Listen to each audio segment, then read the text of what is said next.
kriteria. Jadi kriteria yang dimaksud dengan wisata yang halal itu yang seperti apa? Atau wisata syar'i ya bahasanya. Itu yang seperti apa? Nah, itu menuturkan bahwa sebelum halal itu, sebelum disertifikasi halal dan sesudah disertifikasi halal itu malah jauh, Pak. Lebih banyak kan yang sudah disertifikasi halal. Dan pengunjungnya itu tidak hanya muslim saja. Malahan setelah disertifikasi halal itu yang banyak datang ke situ non muslim malah banyak. Contohnya gini, kalau yang sudah berkeluarga, suami istri, suaminya ini mau bepergian jauh ke luar kota. Nah, ini istrinya malahan nanti kamu menginapnya di hotel ini aja, karena kalau menginap di hotel itu pasti aman, nggak takut jajan atau yang lain. Karena pasti tidak menyediakan. Iya, pasti tidak menyediakan yang seperti itu. Ya, begitu, Pak.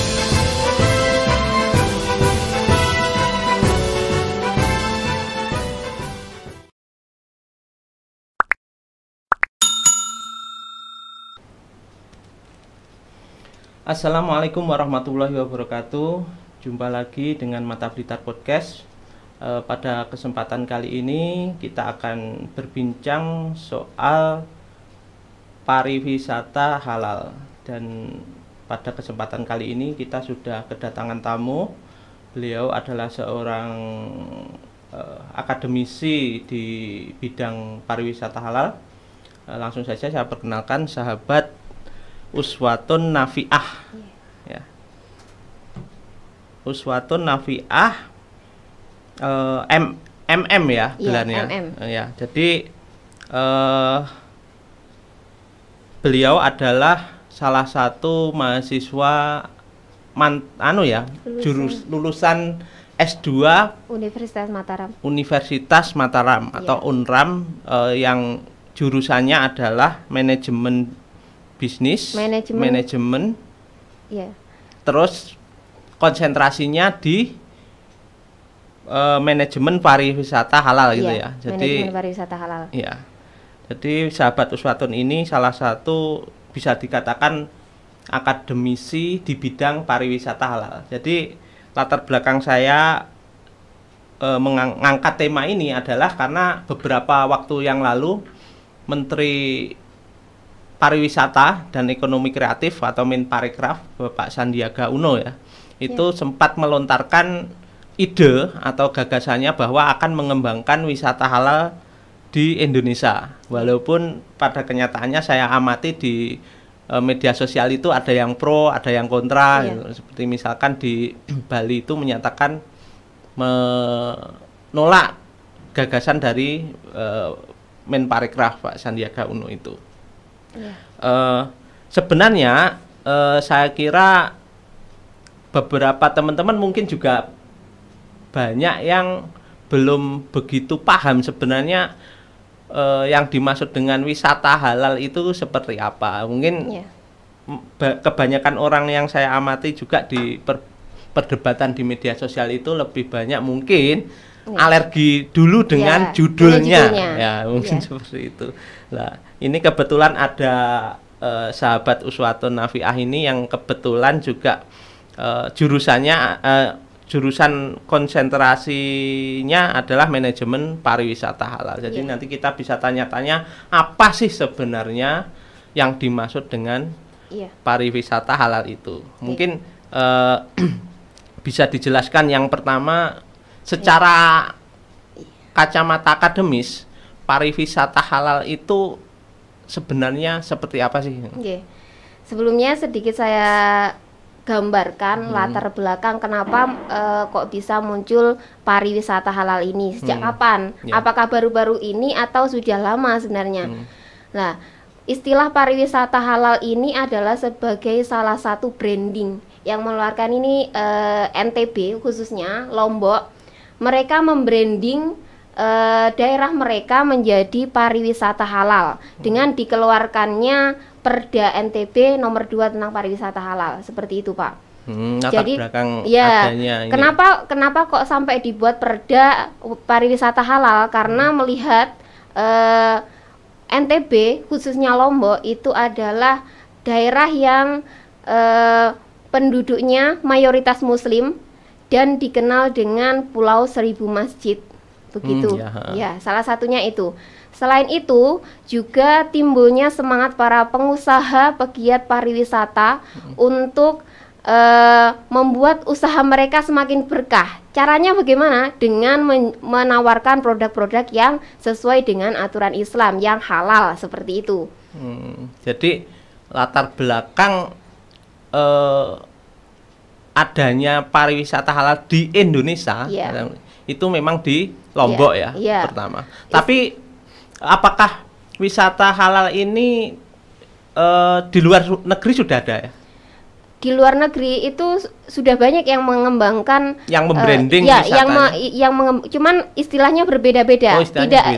Tidak hanya pariwisata halal, ada yang menyebutkan dengan pariwisata syariah atau pariwisata yang lain. Tapi pada garis besarnya, pada prakteknya mereka menerapkan tata cara seperti yang digariskan. Kalau makanan yang halal itu seperti ini, hotel seperti ini. Nah, itu seperti itu sama saja. Berarti intinya di luar negeri sudah ada ya? Sudah ada. Kalau saya sempat browsing-browsing itu justru malah yang banyak itu di negara-negara yang tidak mayoritas muslim ya? Ya, yang non muslimnya lebih banyak. Mereka malah gencar membrandingkan bahwa pariwisatanya halal. Kenapa kok seperti itu? Karena mereka mau menarik pasar muslim, karena muslim di dunia itu paling besar. Berarti istilah wisata halal, walaupun mungkin di beberapa negara istilahnya berbeda-beda, ada wisata syar'i, ada wisata halal, itu di luar negeri sudah ada intinya. Kalau di Indonesia itu pelopornya, pelopornya itu di daerah Lombok, daerah wisata di Lombok gitu ya. Terus ini yang mungkin juga sahabat-sahabat Mata Blitar Podcast tanyakan, kriteria.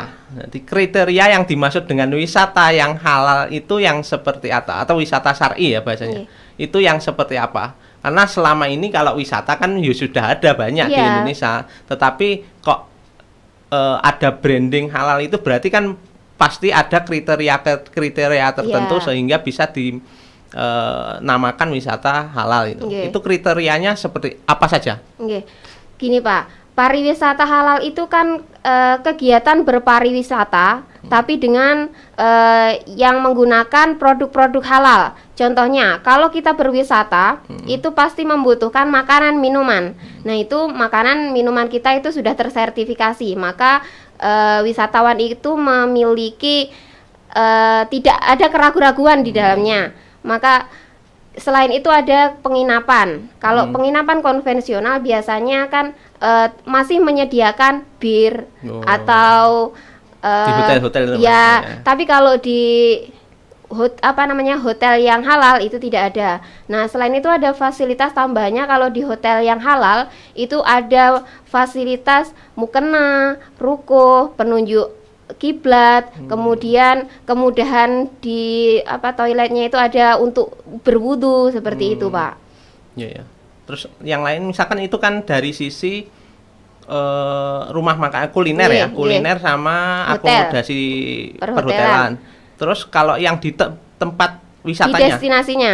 Nah, kalau di destinasinya itu yaitu tadi ada fasilitas tempat ibadahnya. Jadi kalau kita berwisata di situ dan sudah masuk waktu untuk sholat, nah itu kita untuk mencari tempat ibadah untuk sholat itu lebih mudah seperti itu. Untuk wudhu kita juga lebih mudah.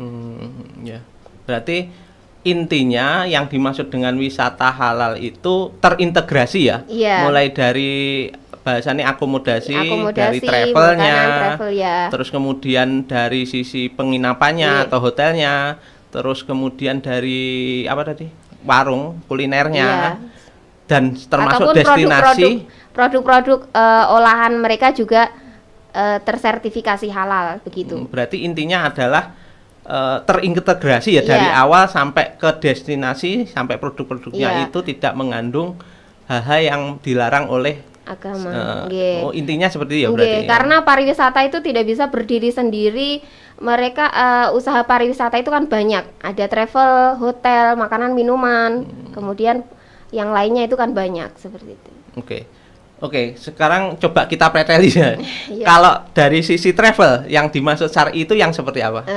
Kalau travel biasanya kalau kita ingin bepergian ke suatu daerah menggunakan travel agent, nah itu kita kalau ingin mencari travel agent yang istilahnya memikirkan nanti kalau kita perjalanan sholatnya di mana, makannya di mana. Nah, itu yang kita kunjungi itu nanti di mana saja seperti itulah. Itu mereka mengemas paket-paket wisata yang syariah. Artinya memikirkan nanti kalau waktunya sholat duhur, sholat asar, berhenti dulu. Karena beberapa bis ada ya yang tidak, intinya tidak inilah ya, waktunya sholat ya terus bablas ya, gitu ya. Seperti itu. Terus atau mungkin sebelum berangkat itu ada pemandunya untuk meminta berdoa bersama-sama agar diberi keselamatan. Nah, seperti itulah praktek-prakteknya. Jadi jangan istilahnya jangan anti dulu dengan istilah pariwisata halal. Ya, itu dari sisi travel. Sekarang masuk ke perhotelan. Kalau perhotelan tadi sempat dikatakan ada di setiap kamarnya itu ada penunjuk arah kiblat. Terus di kamar mandinya itu menyediakan untuk berwudu. Biasanya kan kamar mandi kering itu kan susah untuk kita berwudu.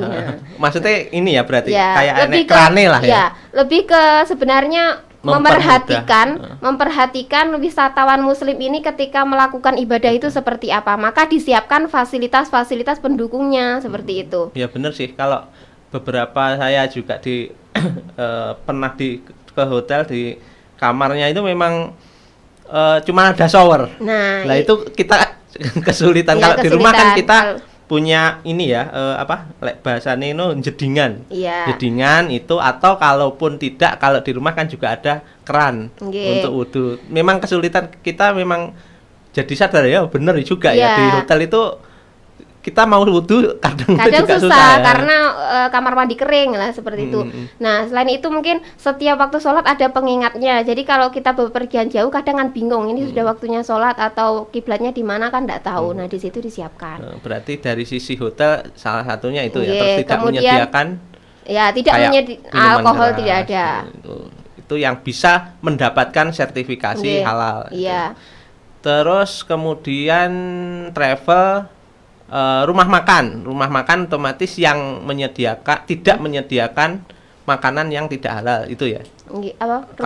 Kalau kuliner tadi kan juga salah satu item yang disertifikasi halal. Artinya sebentar Pak, tadi ada tambahan sedikit yang di hotel. Nah, kalau di hotel halal itu pegawainya yang cewek itu boleh memakai jilbab.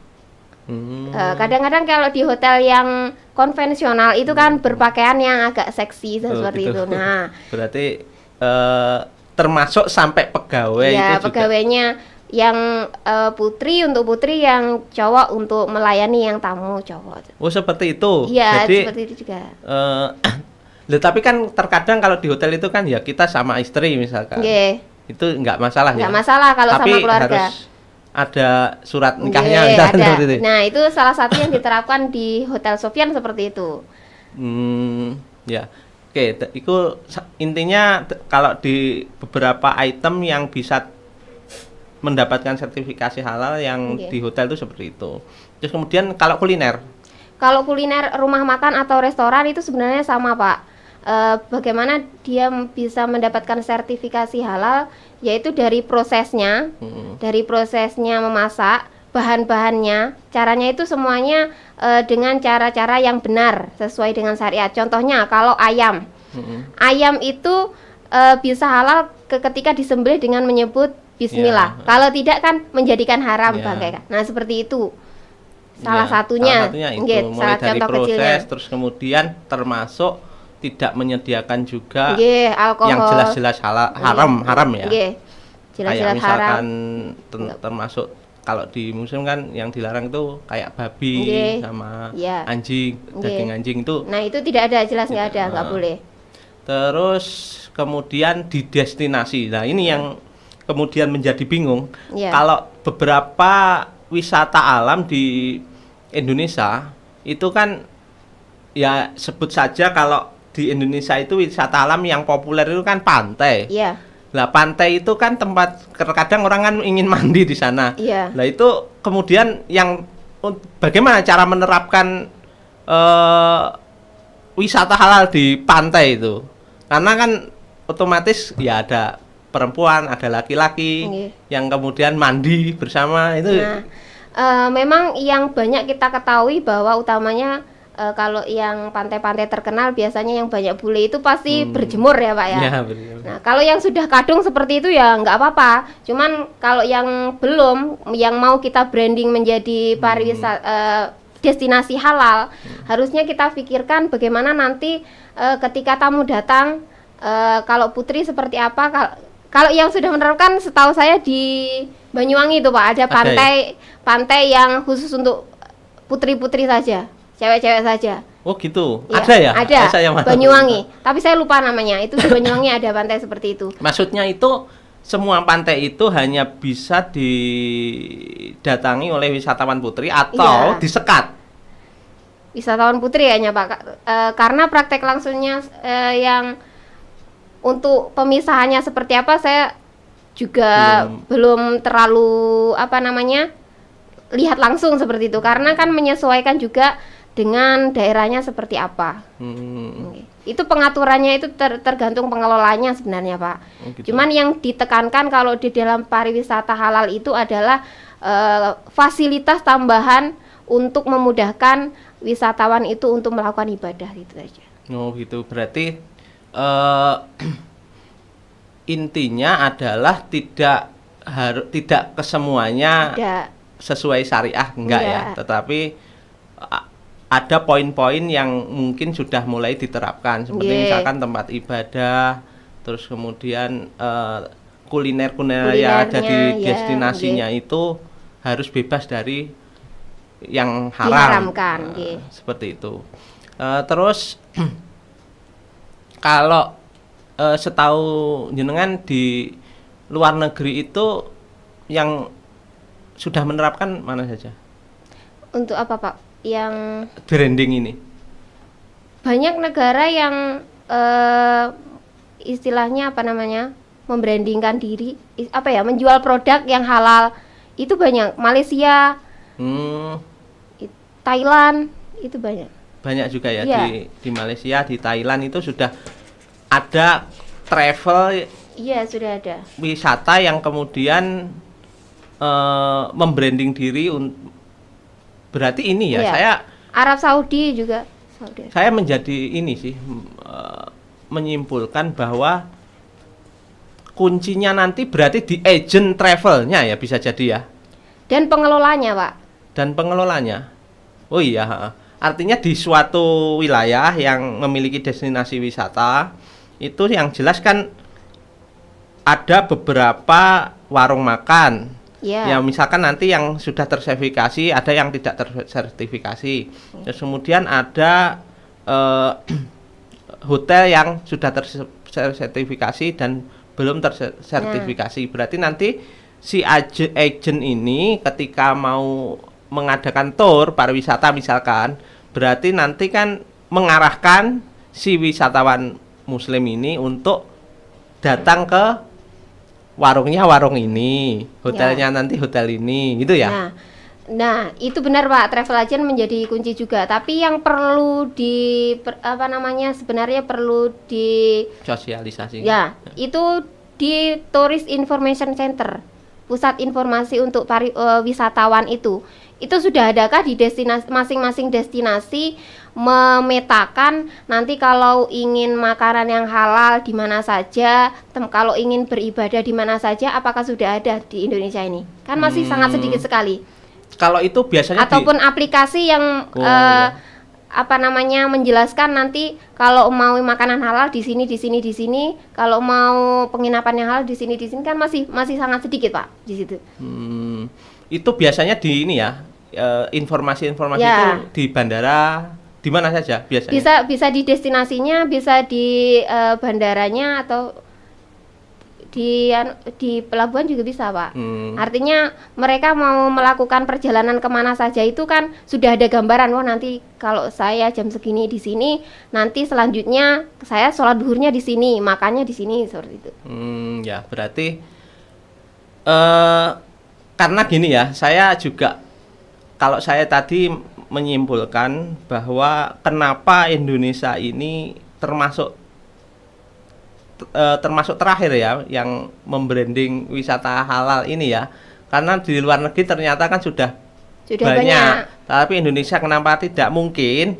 Karena orang menganggap di Indonesia ini kan mayoritas Muslim ya. Jadi apa perlu itu apa Pak, perlu di branding wong sudah mayoritas Muslim? Seperti halnya Blitar itu kan banyak Muslimnya, walaupun tidak ada sertifikasi halal pasti yakin itu halal kan Pak. Nah seperti itu.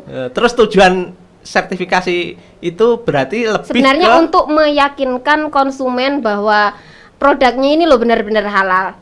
Gitu. Berarti serupa dengan misalkan apapun yang ada sertifikasinya halal itu kan lebih meyakinkan. Ya, lebih meyakinkan konsumen untuk kemudian melakukan aktivitas atau misalkan kuliner ya berarti masuk ke warung itu lebih yakin. Nggak ada ragu-ragu gitu. Nanti takutnya ada sesuatu hal yang ragu-ragu dan tidak mungkin menanyakan misalnya. Nah, ini halal atau ini warung halal atau tidak kan ya. Mungkin juga kalau tanya langsung ke warungnya kan kayak nggak mungkin. Jadi lebih membantu ke itu ya. Iya sebenarnya. Nah, jadi berarti saya lebih menyimpulkan titiknya itu di setelah mungkin beberapa pengelola itu bersedia untuk mensertifikasikan usahanya usaha yang di bidang pariwisata itu, terus kemudian ditambah bentuk informasi dari informasi pemerintah maupun non pemerintah ya. Bisa. Misalkan travel A sudah tersertifikasi.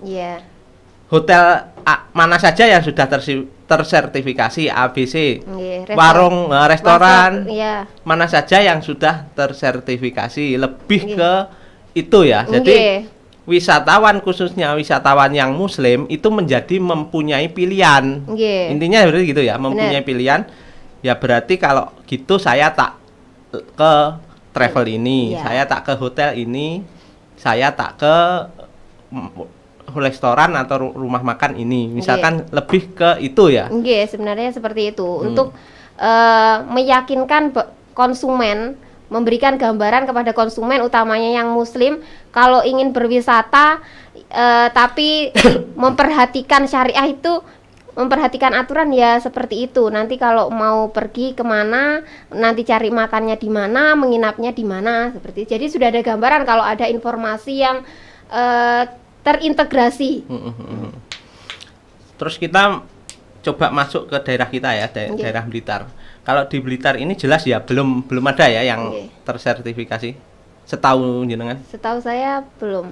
Tapi maksudnya kalau restoran atau warung makan mungkin sudah ada. Mungkin sebatas itu ya. Kalau hotel kayaknya ya belum. Hotel belum, saya kira belum. Hotel terus destinasi wisata walaupun mungkin sudah menerapkan sebenarnya, tetapi belum tersertifikasi. Kalau sertifikasi itu prosesnya seperti apa sih? Apakah mendaftarkan diri? Ya, itu ada secara online, bisa mungkin lebih detailnya bagaimana bisa dicek di Kementerian Pariwisata itu, Pak. Berarti itu nanti yang memberikan sertifikat itu dari Kementerian Pariwisata ya, bukan MUI ya? Atau kerjasama seperti apa? Kalau usaha pariwisata seperti contohnya mungkin apa ya Pak? Hotel tetap itu nanti sertifikasinya tetap kerjasama MUI juga. MUI ya, dengan menteri misalkan terkait ya, kementerian terkait atau pemerintah terkait gitu ya. Kalau makanan kan kerjasamanya LPPOM, MUI, nanti yang mengeluarkan MUI kan Pak. Sebelumnya dicek oleh lembaga LPPOM itu. Berarti sudah ada badan otoritas yang intinya badan otoritas Sudah sertifikasi ada. di Sudah Indonesia ada. itu sudah ada ya. Sudah ada. Termasuk apapun item itu. Ya, kalau destinasi itu ke Kementerian Pariwisata itu ada nanti di websitenya, bisa dicek mungkin bagaimana langkah-langkahnya ketika punya contohnya kampung bubur atau apa ingin disertifikasi. Nah itu caranya seperti apa ada di websitenya Kementerian Pariwisata, nanti detailnya di sana. Tapi secara otomatis kalau mau disertifikasi juga harus mengikuti aturan apa saja item yang harus ada gitu ya, harus ada yang harus tidak boleh dilakukan gitu ya intinya. Siap, pengelola harus siap dengan aturan-aturan seperti itu ya. Ini misalkan beberapa destinasi yang sudah tersertifikasi halal itu apakah ya memang berdampak terhadap jumlah turismenya? Kalau dari pengakuan pengusahanya langsung itu berdampak, Pak. Berdampak positif ya? Dampak positif. Artinya lebih banyak malah justru ya, dengan disertifikasi itu justru malah. Iya, karena kan memberikan kepastian, kenyamanan dan fasilitasnya mungkin juga lebih baik begitu kan, Pak. Tapi kalau hari-hari ini mungkin utamanya pariwisata itu sedang lumpuh semua ya. Ya, kita memang karena kondisinya pandemi seperti ini semuanya saya kira turun. Iya, karena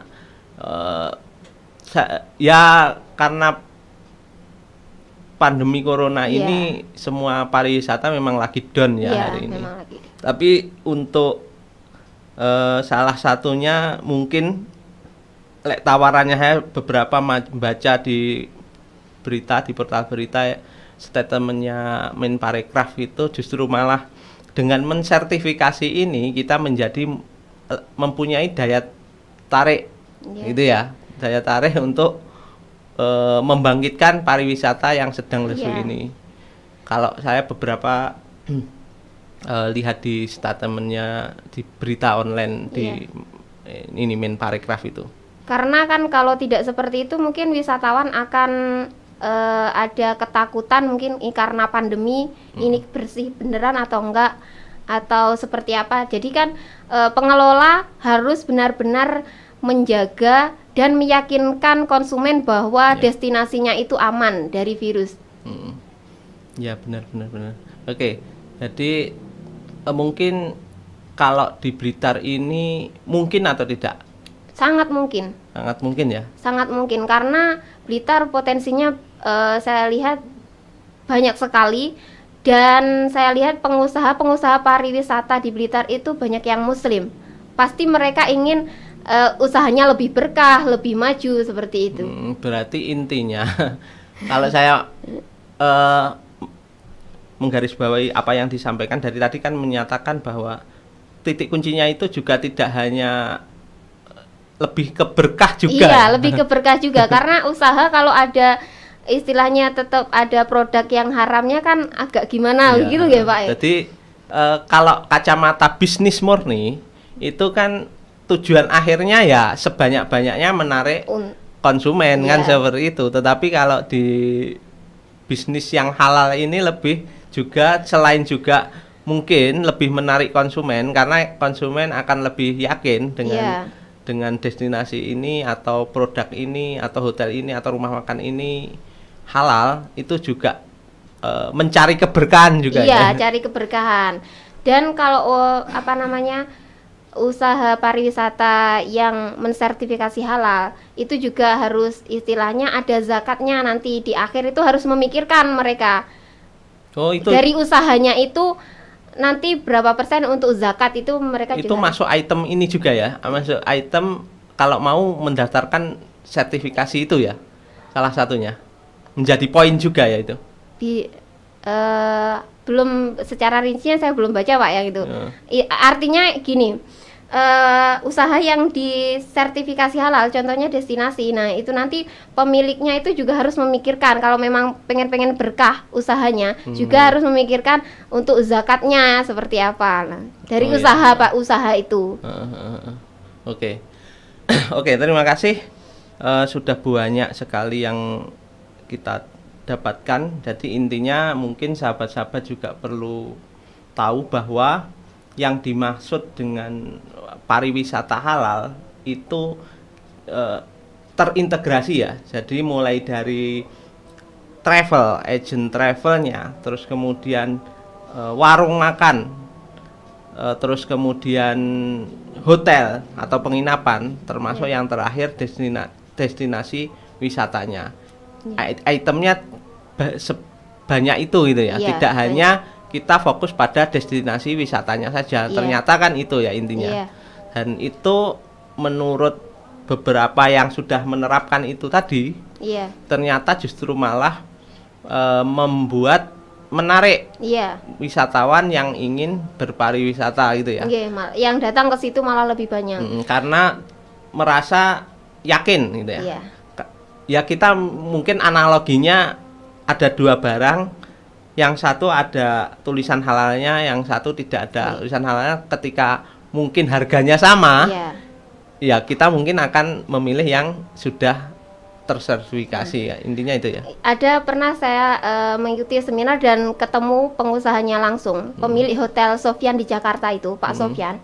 Nah, itu menuturkan bahwa sebelum halal itu, sebelum disertifikasi halal dan sesudah disertifikasi halal itu malah jauh, Pak.